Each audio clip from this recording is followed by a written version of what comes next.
Cuando escuché a mi hijo gritar aquellas palabras, sentí que algo dentro de mí se rompía para siempre. Eres un estorbo, vete de mi casa hoy mismo. Las dijo con esa voz fría, como si fuera un desconocido. Yo llevaba días sintiendo que algo estaba cambiando entre nosotros, pero jamás imaginé que llegaría a este punto. Mis manos temblaban mientras sostenía la chaqueta vieja que tomé del perchero, y mis ojos recorrían el salón donde durante años habíamos convivido como familia. Él estaba allí, de pie, con los brazos cruzados y la mirada dura. Su novia, Luciana, sentada en el sofá, tenía una sonrisa apenas escondida detrás de la mano. Nunca me llevé bien con ella.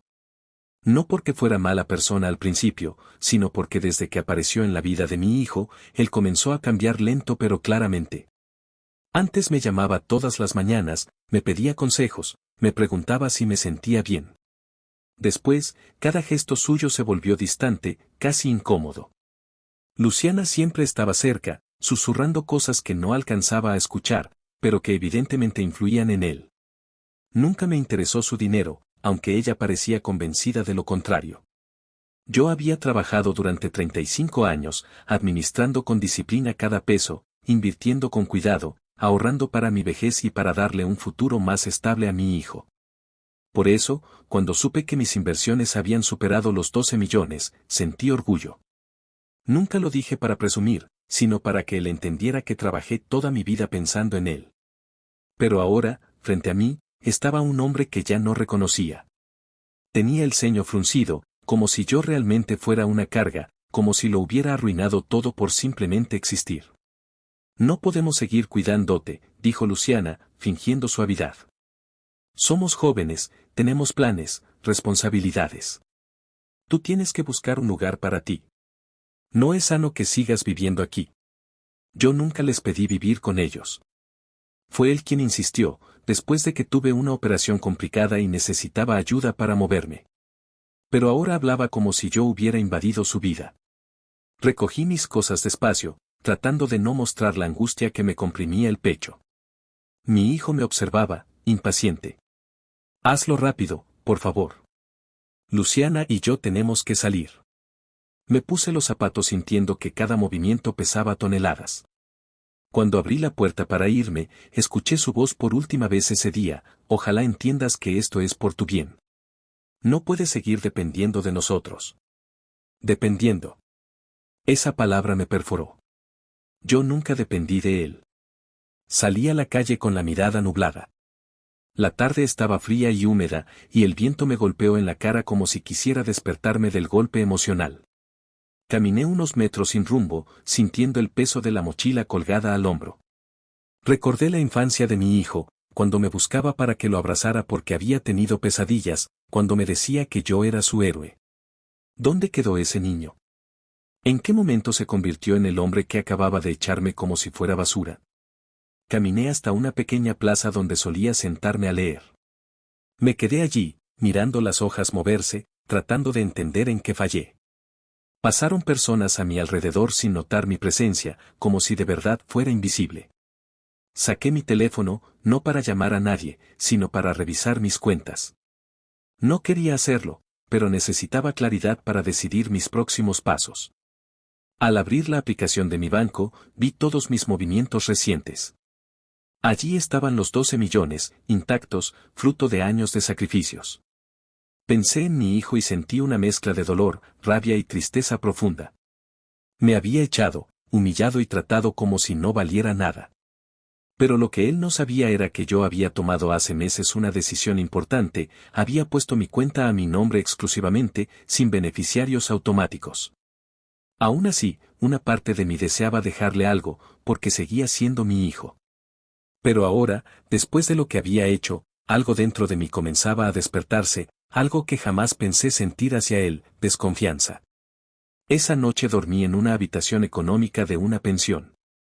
No tenía ganas de molestar a nadie, ni de dar explicaciones. Necesitaba silencio, tiempo para procesar. Me acosté en la cama, mirando el techo. Recordé cuando mi hijo me pedía prestado dinero para estudiar, para iniciar su primer negocio, para su boda. Nunca le dije que no. Siempre estuve allí. Pero ahora me preguntaba si realmente lo había ayudado o si, sin darme cuenta, lo había acostumbrado a que todo se le diera fácil. A la mañana siguiente me levanté temprano y salí a caminar. El aire estaba frío, pero me despejaba. Me senté en una cafetería a tomar un café y revisar con calma mis ideas.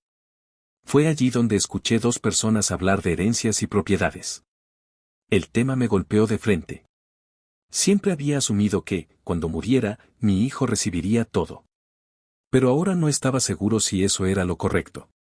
Mientras agitaba mi café, me di cuenta de algo: él no me echó porque no tuviera espacio o porque estorbara realmente.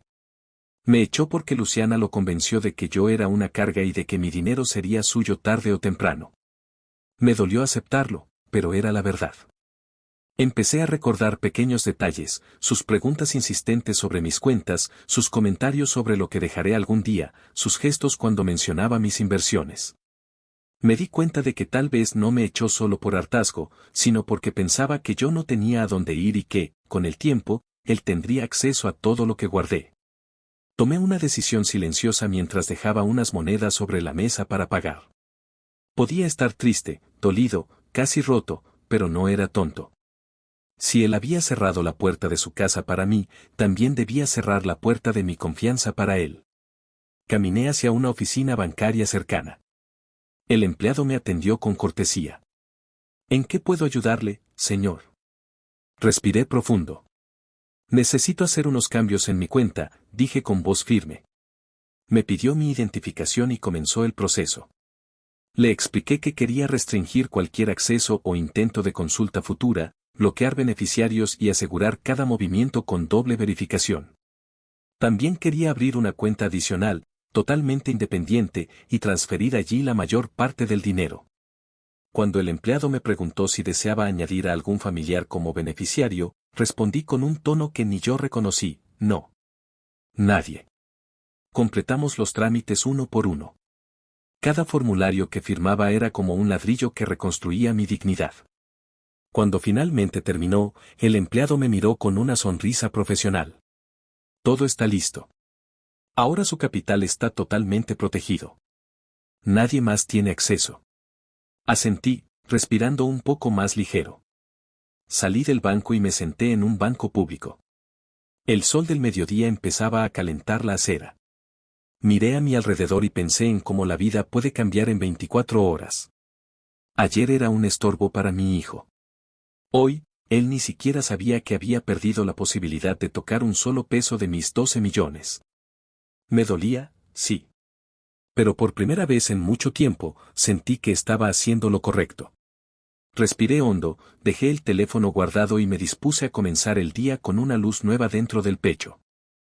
Desperté al día siguiente con una sensación extraña, como si hubiera cruzado un límite invisible. Algo dentro de mí estaba distinto, más firme, más despierto.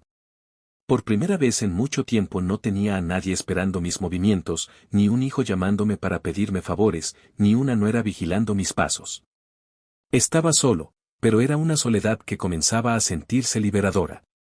Caminé hacia el pequeño mercado del barrio donde había rentado la habitación. Me sorprendió ver a personas mayores trabajando, sonriendo, charlando con los vendedores. Todos parecían llevar cargas, pero nadie se rendía. Mientras compraba un poco de pan, recordé la mirada de mi hijo cuando me echó, aquella dureza injustificada que aún me dolía. Al regresar a la pensión, mi teléfono comenzó a vibrar. Vi su nombre en la pantalla. Me quedé mirándolo durante varios segundos, indeciso. Finalmente contesté. «Papá, ¿dónde estás?», preguntó con un tono que intentaba sonar preocupado, pero no lograba ocultar la incomodidad. Tomé aire. «Estoy bien», respondí. «No sé por qué te lo tomaste así», dijo, suspirando. «Yo solo quería que entendieras que necesitamos espacio». Espacio. Había sido un claro lárgate, pero ahora trataba de maquillarlo. «Estoy bien», repetí. Hubo un silencio breve. «¿Tú, seguiste los pagos del banco? Te dije que te ayudaría con eso si algún día pasaba algo». Allí estaba. Tan rápido. Tan predecible. Mi voz salió tranquila, casi serena. «No te preocupes por mis cuentas. Ya me encargué». El silencio siguiente fue más largo.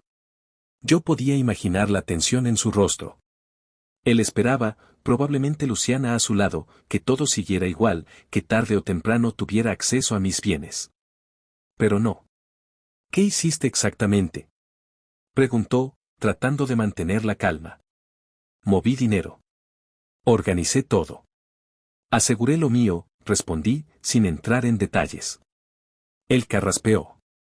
Papá, eso es importante. Yo solo quiero ayudarte. Cerré los ojos un segundo. ¿Ayudarme?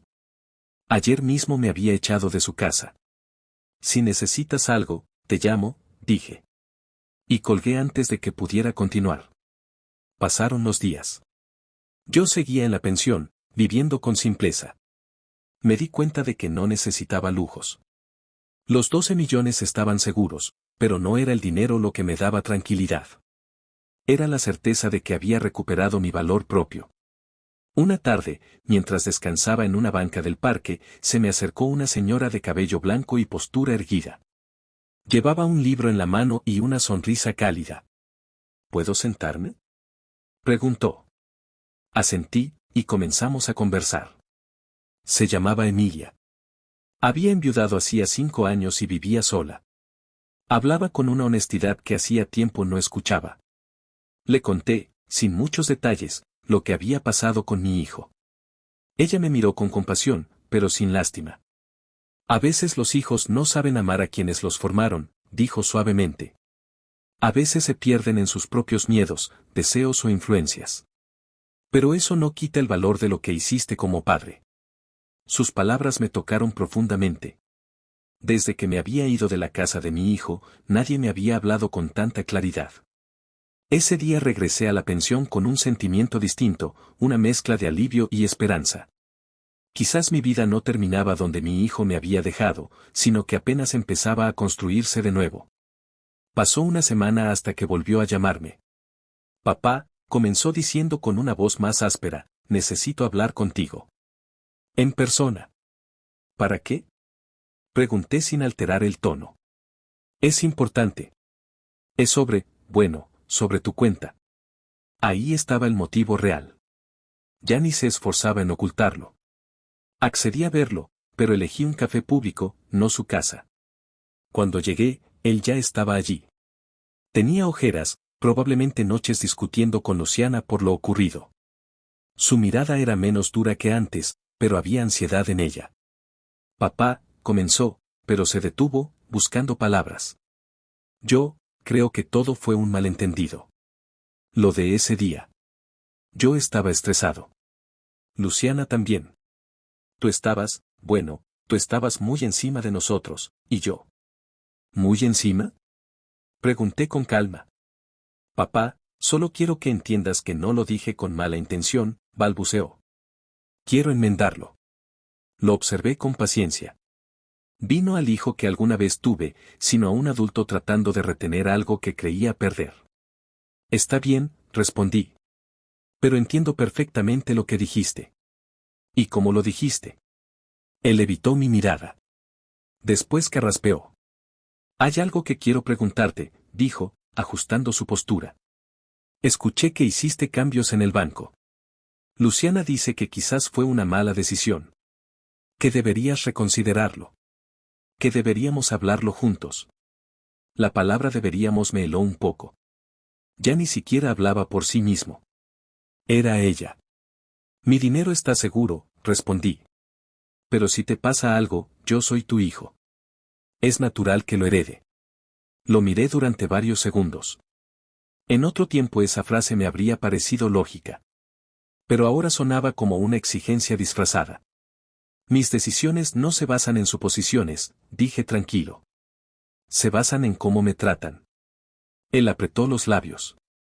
Entonces, ¿vas a dejar que Luciana piense que yo soy un mal hijo? No me importa lo que piense ella, respondí. Me importa lo que haces tú. Mi hijo bajó la mirada. Por un momento, pensé ver un destello del niño que alguna vez fue, vulnerable, confundido, buscando orientación. Papá, perdón, dijo finalmente, con voz baja. Me equivoqué. Te hablé mal. Te eché sin pensarlo. Pero no quiero perderte. Hubo un silencio que parecía cubrir la mesa entera. No me has perdido, respondí suavemente.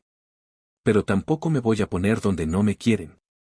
Él asintió, tragando saliva. ¿Podrías volver a casa por unos días? Preguntó casi tímidamente. Así hablamos bien. Luciana está de acuerdo. No lo estaba. Y yo tampoco. No, dije sin dureza. Estoy bien donde estoy. Pero podemos vernos. Hablar. Ir despacio. Mi hijo parecía no saber qué decir. Estaba acostumbrado a obtener resultados inmediatos, no a lidiar con límites. ¿Y el dinero, papá? Preguntó finalmente. ¿Puedo saber qué decidiste? Bajé la mirada hacia la taza de café. Lo que decidí es que mi tranquilidad no está en venta, respondí. Y que mi dinero no será una recompensa por malos tratos. Él no habló más. Terminó su café en silencio, y luego se despidió con un abrazo torpe. Durante los días que siguieron, mis pensamientos regresaban una y otra vez a su expresión de incertidumbre. No odiaba a mi hijo. Nunca podría. Pero sabía que debía reconstruir nuestra relación desde un lugar más sano. Y que quizás él necesitaba aprender el valor del respeto, no del dinero. Emilia apareció de nuevo en el parque varias veces. Conversábamos sobre nuestras vidas, nuestras pérdidas, nuestras esperanzas tardías. Ella tenía una manera de escuchar que me hacía sentir visto, algo que no había sentido en mucho tiempo. No tardé en darme cuenta de que su presencia se estaba convirtiendo en un nuevo pilar para mí. Una tarde, mi hijo me llamó de nuevo. Su voz estaba quebrada. Papá. Luciana se fue. Me sorprendió, aunque no del todo. ¿Por qué? Pregunté. ¿Por qué? Porque no hay matrimonio sin estabilidad financiera, respondió con ironía amarga.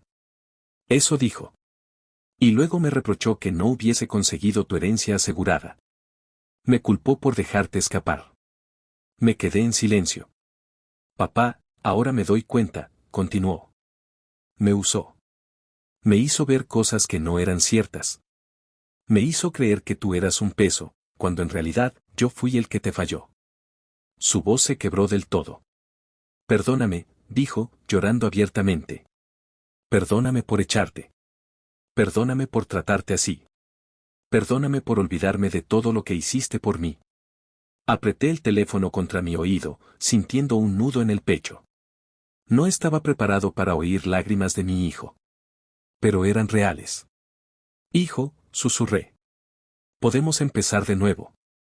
No quiero tu dinero, agregó, con voz temblorosa. Solo quiero a mi padre.